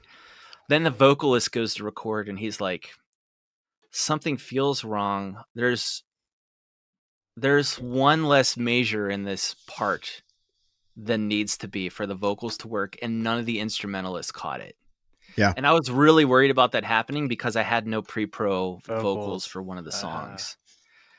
And I think normally it's so weird to, I don't mean to pick on drummers or anything, but it's weird to me how often I've been in bands with drummers where like they are completely lost unless they know what the vocal is. Mm-hmm. Which is hilarious because as a bass player, I know where I'm at in the song from the drums. Yeah. But like the drummer's so clued into like the vocal and playing off of that, which is totally fine. But it's stressful sometimes when you're thinking about, okay, I got no vocals in the song, and I hope that the vocalist catches it if something's off, or the drummer does, but what if they both don't? Yep. And then everything's done, and then I got to copy paste the section to make up the difference.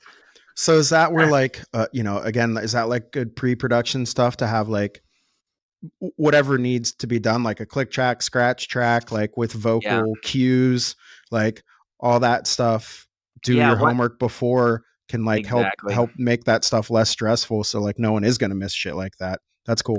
Exactly. Let's go into pre-production a little bit because, we've talked around it a little bit, but I'll describe what I think it is. And then you guys can tell me if that makes sense to you or what you thought of it. And because I'm thinking of like going forward to have a mandatory at least half day with bands in the studio doing pre-production. And that's either at my place or at their practice space.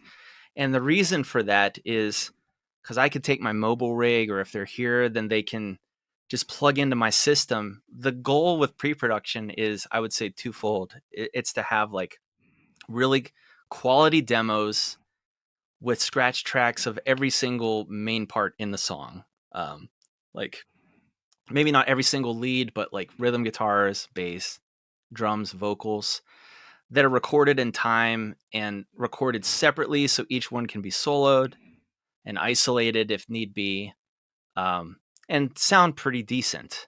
Yeah. I would say that would be the goal for getting pre-pro done, because there's something there's something that happens whenever you like record something and listen back and you're not playing, that you hear the song in a way that you've never heard before. Yeah. Mhm. And I think so many times, and I've experienced this in my own bands, where like you're in the jam room jamming and you're like, man, this is so awesome. And you're playing the same part, maybe sometimes for months. And then it's finally recorded and you hear it in a different way than you've never heard before. And then you realize, I want to play something different, or I can do this different. And so that's why it's so important, I think, to go through that process, not just as a producer, but with the band. That way I can give them feedback and say, this is how I feel about this and this. And now you guys can hear the songs in a way you've never heard before. And you might have ideas that you've not had before. And you could take an objective look at it for maybe the first time. That's really cool. Yeah. But just doing that ahead of time, and, you know, even my idea for it is like that's almost like a great, like, introductory period to like decide if you want to work with somebody or not, is just like have a pre-production day, because what's the worst that's going to happen out of that? You're going to have some like pretty decent demos. Yeah. And then you get to work together a little bit. And I'm thinking like it could be any amount of time before the actual studio day, but like a month beforehand, so you have time to like listen and reflect on things and whatnot. But then it's all done, and then from there, whenever you come in and set up the drums, then you already have that stuff done, and then you just play along to it. Because otherwise, you have to take extra time before you even record the drums. We got to make sure we have pre-pro and scratch tracks of every single instrument, and that's going to take some time.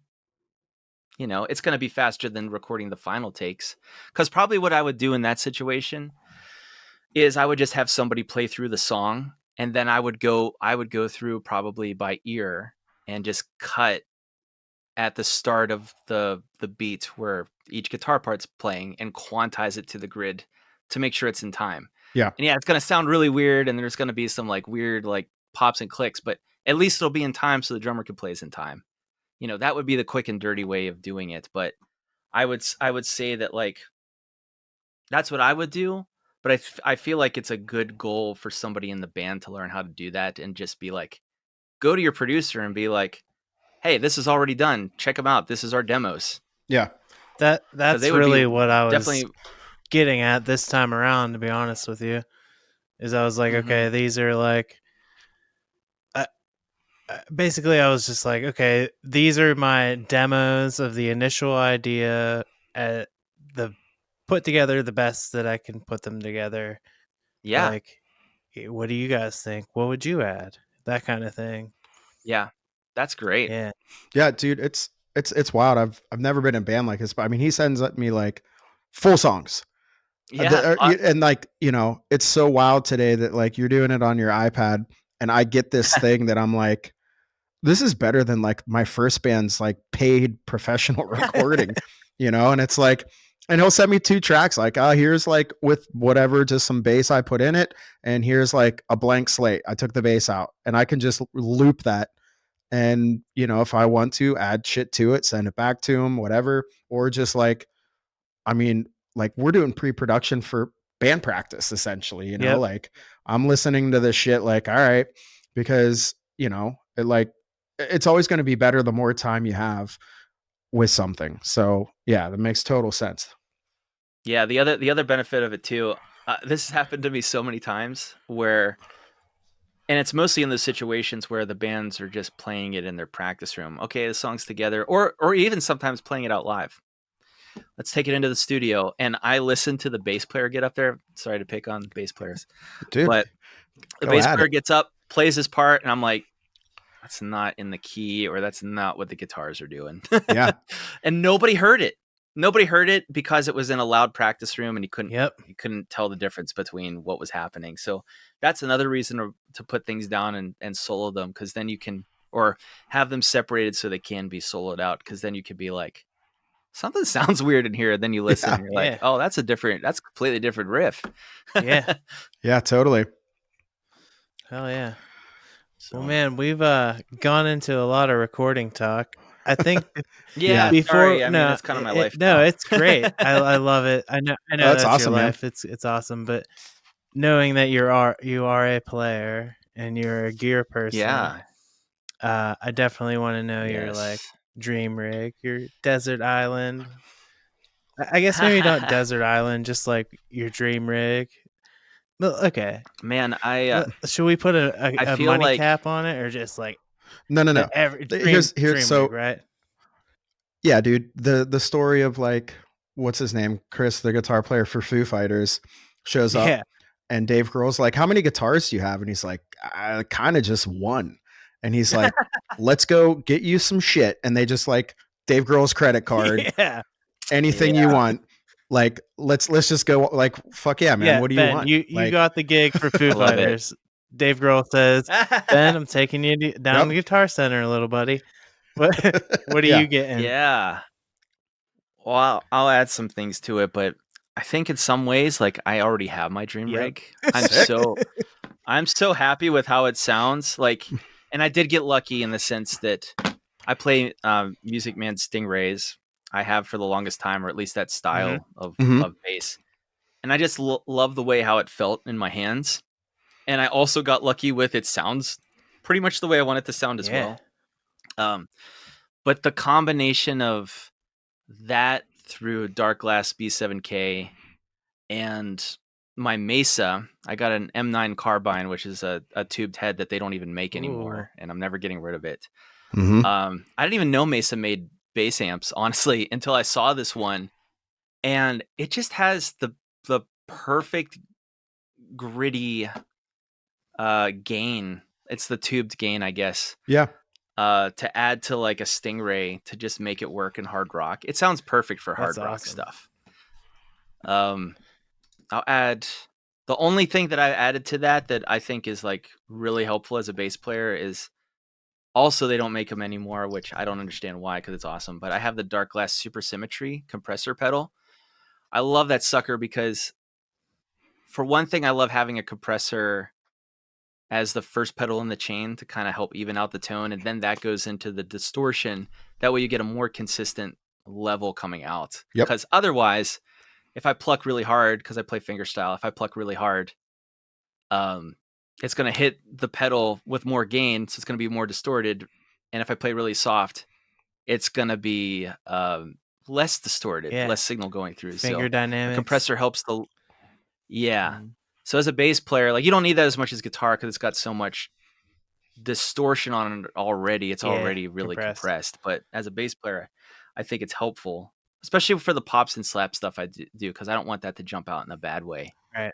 Yeah. If you're doing any kind of slapping, man, like it's almost like a must-have as the compressor at this point. Yep. And you can, and if you dial it in right, it's crazy how good it can make that sound. You know, I think a lot of people like probably work on their slapping technique and like have just like, you know, a shitty setup for it. Right. And they're like overcompensating with their playing style or something when really it's just like, you know, honestly, man, that's like the one time where a compressor is like, that's its fucking job, you know, is to like, keep everything, you know, right in a sweet spot. And it really just like lights it up, man. It's great. You're so right about that. The idea, I got the idea for the compressor from Billy Sheehan. I bought an instructional DVD from him and he goes to the extreme with it because he does so much tapping.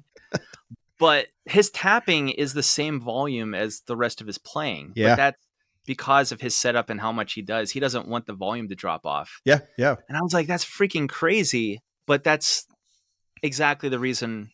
Well, especially for his setup, because he's not even running through like a distortion pedal, like maybe a Sans amp, but just very lightly. Like it's all in the playing and the gain on the amp itself. So that kind of opened my eyes to see like how that could be really helpful and leveling out the dynamics in rock music, especially like you want it all to be loud. So yeah, that's kind of my dream rig there. The only thing I would say, it would be nice to have a Dingwall bass. All right. They're really cool. They're really cool. I still think I prefer. I think a Music Man is a more well-rounded bass. It can do like anything, and Dingwalls, like they're like a futuristic. They're made for like djent and metalcore. Gotcha. Yeah. I like how they feel though. My one buddy has one, and the fan frets are like crazy awesome, and it actually makes it like way easier to play. That was my next question. Yeah. I've never played fan frets. I want to know what's up. Yep. It's awesome because like I thought it would be a weird adjustment, but maybe on guitar it would be, because then your finger shape would have to be a little bit different. But on bass, where you're mostly playing single notes, maybe some double stops, I was able to adapt to it immediately. And the thing I was shocked about is the interval stretch is actually less. So you don't have to stretch your hand as much to play the same things. And the Dingwalls are made, they're a super high quality bass. I got lucky when I was playing with Lacey. I got an Ernie Ball deal. So I get like 40% off instruments, which is like killer. Yeah, that's sick, man. So it's hard for me to pass that up. Yeah. But if I had to pay full retail, I'd go with like, I'd probably not get a Stingray, just because I think that they're like, it's the same thing as Fender. Like you're paying for the name brand at that point. Yeah. Not that it's not a good instrument, but it's like, oh my gosh, like $2,600 for like a Stingray that really hasn't changed in design at all for like 40, 50 years. Yeah. Versus like, okay, or I could spend, I don't know how much a Dingwall is, what, $1,800 to get a Dingwall. It really just depends on the style of music you're trying to play or whatnot. Right. But yeah, so I'm really happy with my rig right now. But you know, I'm not going to say I'm not going to buy another bass or get more Since gear. we're talking about Ernie Ball, are you a fan of that MXPX? Yeah, okay. I am. I'm not like, I had to ask. I'm not super deep in their catalog, but like, yeah, I've heard some albums. Yeah. The Stingray always are they still around? Are they still playing? Yeah. The album they released like 3 years ago, it's probably their best album ever. Really? Yeah. I'll have to go listen now. I'll send you a link. And he plays bass for Goldfinger now when they tour too. Oh, okay, which is cool. Yeah. That's cool. Well, that's the other thing I wanted to mention about my rig as well. Because I've played through a bunch of Ampeg rigs, and I know that's like the traditional bass rig. Yeah, yeah. And for me, I always had trouble with like the Ernie Ball being so too bright through an Ampeg. Mm-hmm. And the Mesa was really nice because it kind of has it's more mid-range focused. Okay. And so like the Ernie Ball is so bright that like it kind of helps I felt like I was just ripping people's heads off when I was doing the popping through an Ampeg rig like that. And maybe there's a reason why like you have like Fender J&P basses going through Ampeg. That's probably the sound. Yeah. Whereas like maybe the Ernie Ball is just maybe it's the active pickups too. It's just too hot for that tone. I don't know. Yeah. Anyways, that's why I No, you're right, because all the Hoppus stuff on a Stingray just doesn't sound the same, or it doesn't. I don't know. Like it almost seems like he used the P bass, went to his Stingray, but never changed anything about his amp setup, and then went back to a P. You know what I mean, like that kind of thing. I always just thought that like maybe I guess it's Dude Ranch. There's a bunch of it. You can tell the difference, right? Like if you're a nerd like us, you're like, oh, this is a P bass song. This is a Stingray song. Yeah. But like, I don't know. I've always dug the Stingray sound. Me too, man.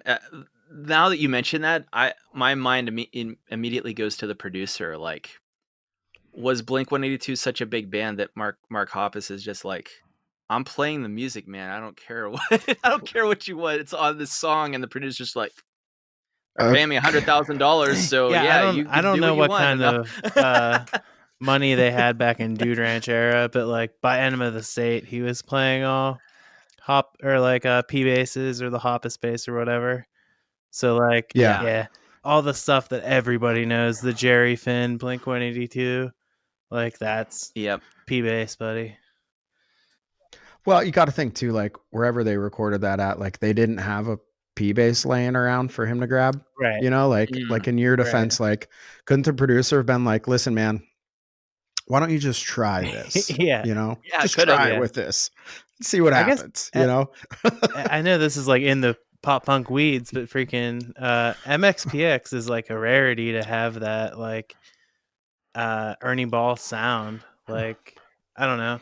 Usually like 99% of punk bands that we grew up listening to use a fucking Fender P bass. Like, I know it's and I mean, there's it's nothing the wrong standard. with it at all, right? It's like the standard. It's for a reason, but like, well, it's pretty cool that it's people use it's wild. Stingray. Even like, not even the Stingray, but like, if you see a fucking jazz bass, you're like, ooh, oh, like the dude from the Bouncing Souls, right? Only plays a jazz bass, and you're like, okay, and you know, like that's fucking sound. awesome. Yeah, and it is, man. Like, it's wild. I have both, and like, you know, you pick up the P bass and play it, like, and it sounds, I don't want to say better. It sounds different, and like you're like, oh, that's like how this should sound. But then if you really play his lines like he does them, it immediately is like, it just doesn't have that top end. that like, that scoop that a jazz bass does. You grab the jazz bass and you start playing like his little digga digga digga ding shit, and you're like, fuck, there it is, man. Mm-hmm. All right. Yeah. Like, okay, cool. Yeah. If you're gonna do it, you got to do it with one of these. It's interesting too. I wonder how much of that, especially in the punk scene, like that's more your guys' scene than it is even mine. Yeah. But I wonder if a lot of that is like, because punk is so much around, it's built around like the relationships of the players. I feel like they're all best friends in every single band, more so than like being qualified musicians. Yeah. So I wonder, sure. I wonder how much of it is like the main guitar player songwriter has all the instruments in his house. And it's just like, all right, Joey, you're our best friend that is least musically talented. You're playing bass, and a P bass is what I have because it's most affordable. Like, how much of it is that, though? Right. Yeah, dude. And there's nothing wrong with that. It's just, you know, the most affordable, best sounding bass at the time. For sure. Yeah, man, 100%. You know, and it's like back to what we were talking about with instruments these days being affordable. Like, you can do whatever you want now, you know, like that's probably why, like, you see a lot of weird stuff happening now. Like, you know, like you're right. Like 10 years ago, you'd see punk bands and it was like P basses. That was it. You go see a show now and it's like the Mustangs, like, those are huge. You know, the Ernie Ball, the Music Mans are coming back. Fuck, Thunderbirds are like starting to be back. Oh yeah. You know, like anything's possible. It doesn't fucking matter anymore, you know? No. It's wild. I'd love to, like, I think there's a lot to be said about like a blind, like just ear test of like play the same riff on, you know, 4 or 5 different basses and have some of these people pick which one they like the best.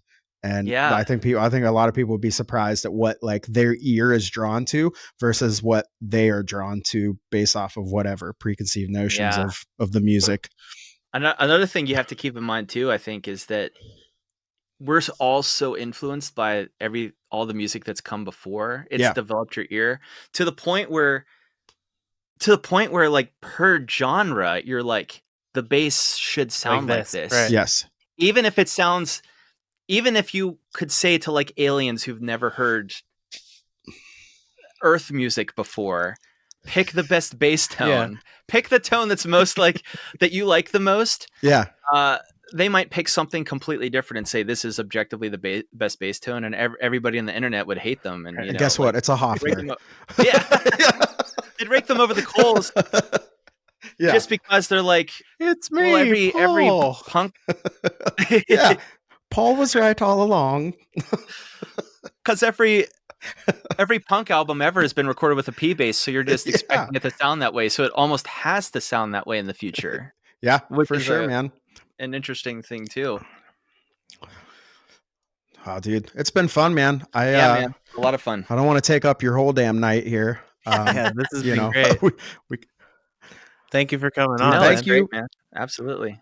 Man. Thanks for being so honest and giving us like a little insider baseball on like your role in the music world and kind of like what goes on there, because I think it's good, man. I appreciate the honesty. I appreciate the advice, and I think it's really good for a lot of people to hear this stuff, especially like new bands, first bands going to record for the first time. A lot of our like, friends, just like a lot of our friends, and a lot of people, may probably listen to this, right? Like, so I think that's awesome, man. I really appreciate it. It's been fun. Absolutely, man. It's been my pleasure, and I think things will only, as far as the information goes, I think it'll only get better with time. Like I don't know why for so long it was so hard to find out studio information. Like whether it was just there's nobody talking about it or people were holding things close to their chest. But I think there's a lot of people talking about it now, and it will become clearer as time goes on where the good information's coming from, and people will go there more often. So. Yeah, and I think there's a lot of like resources now that are doing it justice for people more in our position. Like I think there's been a lot of stuff out there where it's, and this is, I'm not talking shit on like Warren Hewitt or whatever, but like he's in a $1 million studio. That's actually the book I was showing earlier. I'm not here to promote this book, but it's his book that I bought. But like, I've watched a lot of his stuff, like how do you record bass? And it's like, he's in $1 million studio with like this huge, and it's like, I'm not first find a tape machine from 1973. Yeah, exactly. And like, I give him credit. He's done videos on like, here's how to do it super basic, but it's like, okay, well maybe now you're like kind of going a little too far back, but like, I think like Earthquake Devices that do those studio tours and let people just kind of like walk around their studio and bitch and rant and like just talk about shit. Like those are so informational for me, because they're like, they just point to something and they're like, all the bass sounds come out of that, and it's like just some fucking amp, and you're like, did you guys see the Death by Audio one? Oh yeah. Oh my god, I haven't. Oh my god, you gotta watch it. The Earthquaker Show Us Your Junk and or studio tour, whatever they call them, but the Death by Audio one is pure gold. Yeah, it's awesome. That guy's awesome. A legend, man. I fucking love him. But yeah, dude, thanks for doing this. Yeah, man. I mean, I feel like we could keep going on and on, but I think we got enough in the weeds and out of the weeds to call it. For sure. I think so too. Yeah, it's been my pleasure, guys, and why don't you go ahead? Feel free to ask me back. Go ahead and plug your stuff, man. Your business or whatever you're up to. Yeah, sure. So my main thing is my audio production business, which is Benjamin Hall Audio Productions. My website is benjaminhallaudio.com. You can reach out to me through Facebook, Instagram, all Benjamin Hall Audio. I've got a website. I already mentioned that. I also play in a band, Nefel. We're a Pittsburgh progressive instrumental band with vocals only on the very least of occasions. But we're working on new music now. I think we've got an EP planned for maybe at the end of this year. I don't know if we're going to release singles or it's just going to be an EP, but right on. If you're into stuff like Polyphia or Animals as Leaders, it's kind of up our alley. So okay, go check it out.